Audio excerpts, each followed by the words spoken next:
Hey, I'm Chris, and you are listening to the Conservation Cooperative, a production of the New England and New York chapters of Backcountry Hunters and Anglers. We've got a special episode for you today. Believe it or not, we've been doing this here pod for a year now. So we figure it's a great time to look back at some stories, do some updates, and hear some audio from some of our guests this year. I gotta say, it's been a fun experiment for both the chapters and myself to try something different in the conservation space, all while digging into some interesting topics pertaining to our public lands, waters, and wildlife. In just 8 episodes, we've heard from 34 different expert guests, 15 of whom worked for state or federal agencies across the region. Honestly, I was a bit surprised by that number, and I definitely feel very fortunate to have had the opportunity to sit down and talk with so many conservation-minded folks. Again, in today's show, we'll dive back into some of those discussions, giving you a chance to hear more from a few of our guests and provide some updates on the topics we've explored.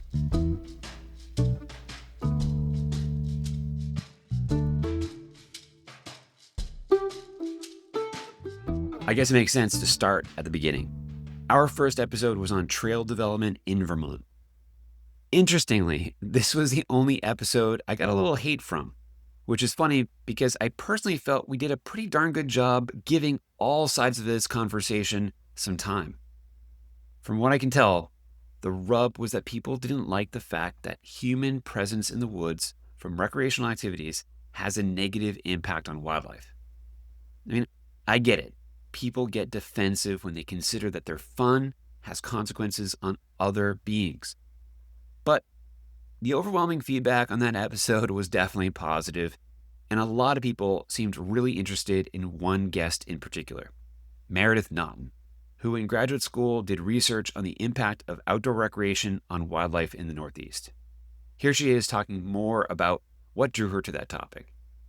So I jumped on because I love a sticky topic, and it's really sticky, and it's like right at that nexus of science and policy and people having fun, and that's like all of the good stuff. So I was eager to be involved and just sort of was lucky that it all got elevated because everybody's talking about it right now. So, before I really took on this topic, my main form of being outside, like my friends and I, what we all do is we hike, we backpack, we mountain bike, things like that. And I think also would all consider ourselves conservationists. And then once I dug into this topic, I was like, no, are we? We don't ever think about it. Like, we don't think about the, nitty gritty of what we're doing when we're out there. And maybe we shouldn't, but I think at least being aware of it is important. It's probably most important that state and local officials, trail development proponents, the regional outdoor industry, and the hunting and fishing community also consider the nitty-gritty. Everyone's intentions, after all, are good. If we're going to invest in our rural communities, this is one constructive approach to do so, all while minimizing the loss of habitat in our wild places.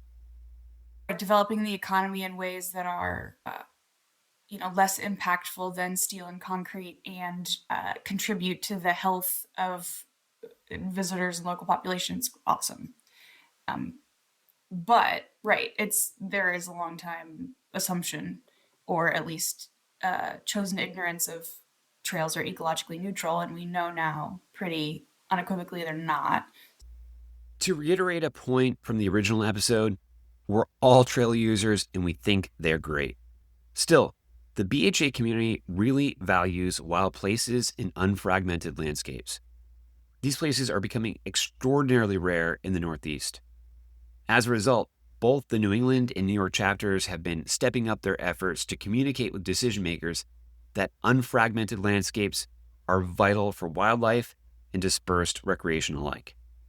For example, members of the Vermont team attended the Vermont Outdoor Recreation Day at the State House in Montpelier this past February. The purpose of the event is to highlight the positive impact outdoor recreation has on Vermont's economy, residents, and those who visit the state. While most attendees were focused on trail-based outdoor recreation, BHA brought a unique perspective to the table. Vermont's traditional recreational activities like fishing, hunting, and trapping rely solely on clean water and healthy habitats. These activities contribute over 1/3 of the economic impact of the outdoor recreation sector during non-winter months, while also providing essential food and funds for conservation.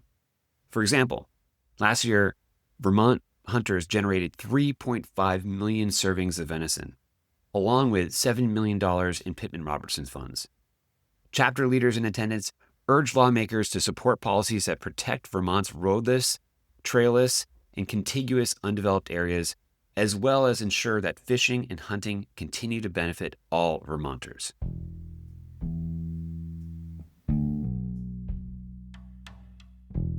A quick update from episode 3, where we looked at road ecology and wildlife crossings.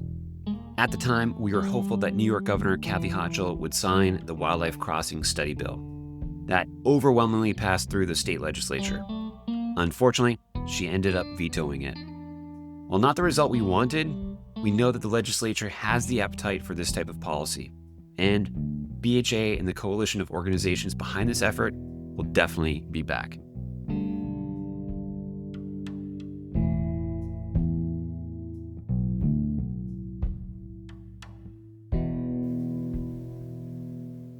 Of the 34 guests we spoke to this year, a good number of them were researchers. So no surprise we talked a lot about data. But what was surprising was how often the topic of data systems came up. Whether it was forestry, brook trout, or CWD, there's tangible excitement about how data systems, improved modeling, and visualization tools can be integrated to not only inform our understanding of the natural world, but also help guide policymaking. Here's Ben Letcher from the brook trout episode with more. We've learned a lot about the value of what we call data systems, which is the idea of having a database that anybody can contribute to. And then that's linked explicitly to a model, and then that's linked explicitly to a data visualization tool of some sort. And having those updatable and community sourced has been really important. So in this EcoSheds platform, we have a temperature database, stream temperature, and there's tons of people with sensors out there. And so anybody can upload data into this database, and most of the agencies in the Northeast have done that.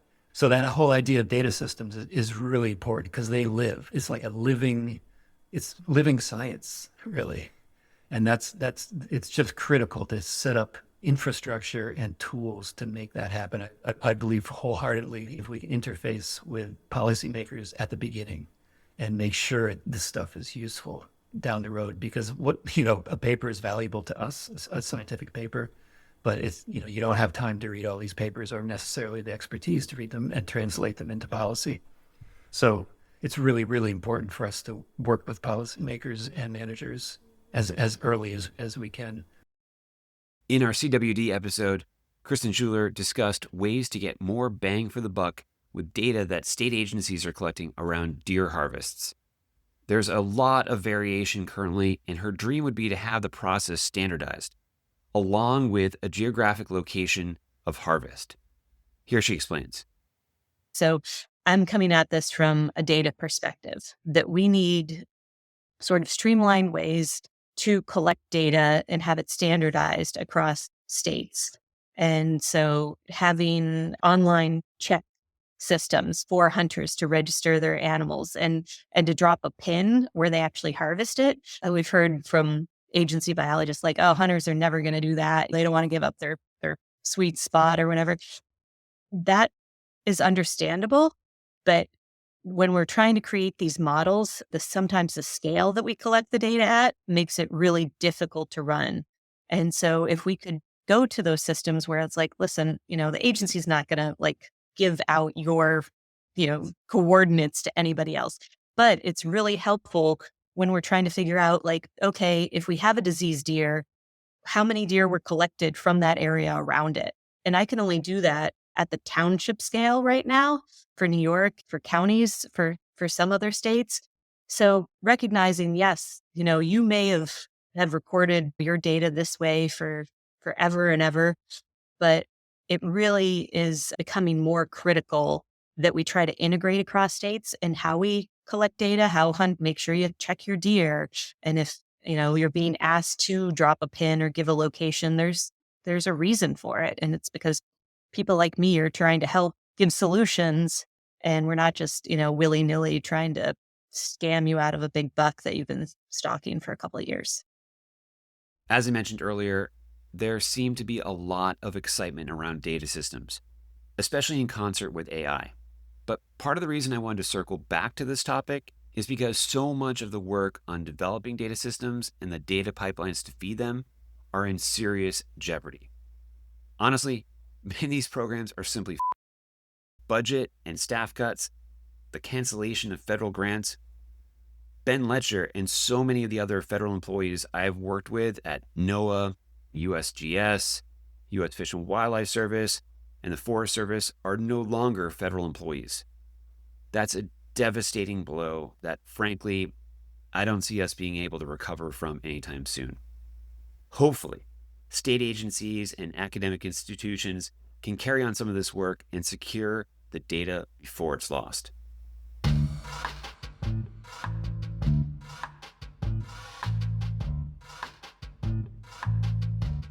A few updates from what was probably our most popular episode, brook trout in a changing climate.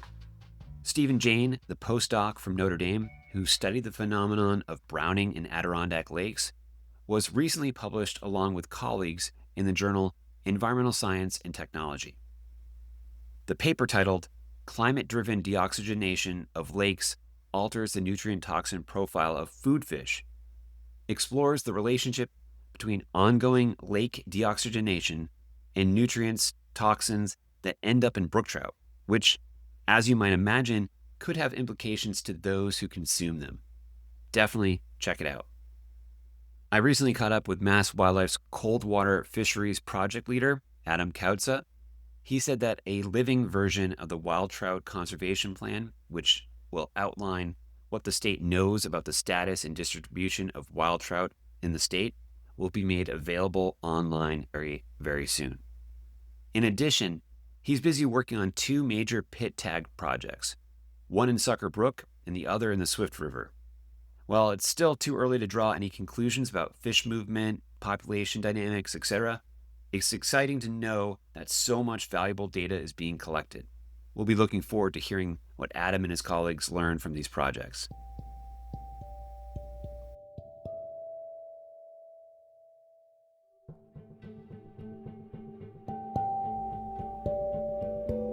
Our second episode was about striped bass science and management, and we looked at how BHA is supporting both of those things. Here's a clip from Massachusetts Division Marine Fisheries Recreational Fisheries Program Leader, Ben Gahagan, discussing what sets the division apart. We have these core responsibilities we have to fulfill, right? And for marine fisheries with us, a lot of that's interstate management related. And so there's compliance reports, there's baseline data we have to collect. That's like the handle, that we have to crank and churn out the data for every year. And there's a lot of agencies that do a great job at that and fulfill that role really well. DMF is really about our leadership, made the decision that we want to do more than just turn the crank.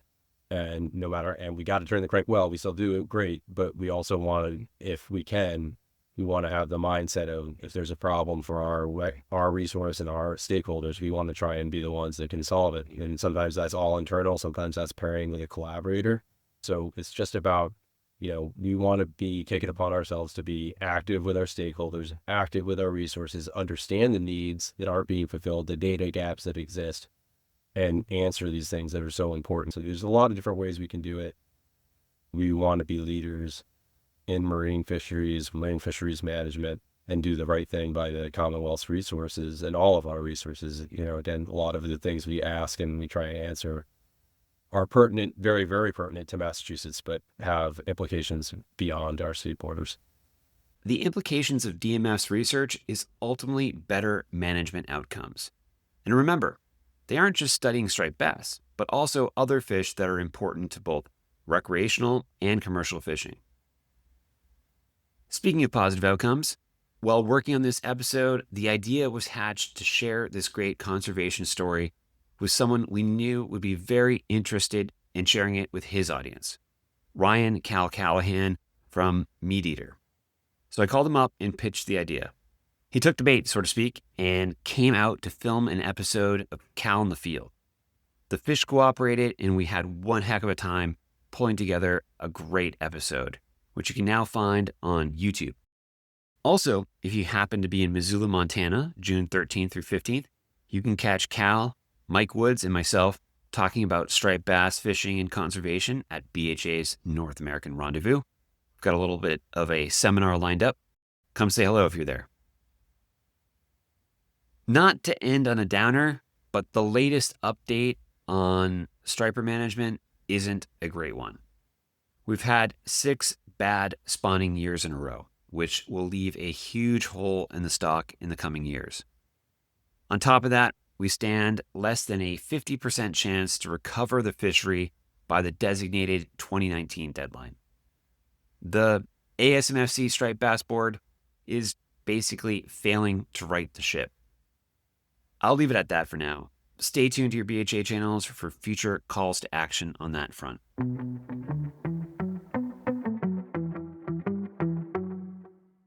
Let's wrap this one up.